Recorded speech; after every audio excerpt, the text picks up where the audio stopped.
আপনারা কি দেখেছেন শ্রীকৃষ্ণের পায়ের যে নপুর থাকে একটি বড় একটি ছোট থাকে কেন? আসলে তার কারণ কি? আপনারা যদি না জেনে থাকেন এই ভিডিওটি আপনাদের জন্য, চলুন জেনে নিই। শ্রীকৃষ্ণের চরণে দুটি নপুর থাকে, একটি বড় একটি ছোট।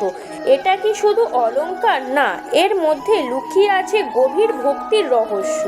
পৌরাণিক ব্যাখ্যায় বলা হয় বড় নপুর প্রতীক পরমেশ্বর কৃষ্ণের মহিমা, যিনি দৃষ্টির অধীশ্বরী, সমস্ত জগতের নিশ্চয়তা। আর ছোট নপুর প্রতীক ভক্ত কৃষ্ণের, যিনি গোপীদের সঙ্গে নৃত্য করেন, ভক্তদের ডাকে দৌড়ে আসেন, নিজেকে ছোট করে নেন ভালোবাসার জন্য। আরেকটি বিশ্বাস বলে এক নপুরে শোনা যায় ধর্মের ডাক, আরেক নপুরে শোনা যায় প্রেমের সুর। এই দুই সুর মিলিয়েই পূর্ণ কৃষ্ণ। তাই বলা হয় কৃষ্ণের চরণে মহিমা ও মাধুর্য একসাথে বাজে। একটি বড় নপুরে ঈশ্বর, আরেকটি ছোট নপুরে প্রিয়তম। এই রকম ভিডিও পাওয়ার জন্য চ্যানেলটিকে সাবস্ক্রাইব করুন, আমাদের সঙ্গে থাকুন।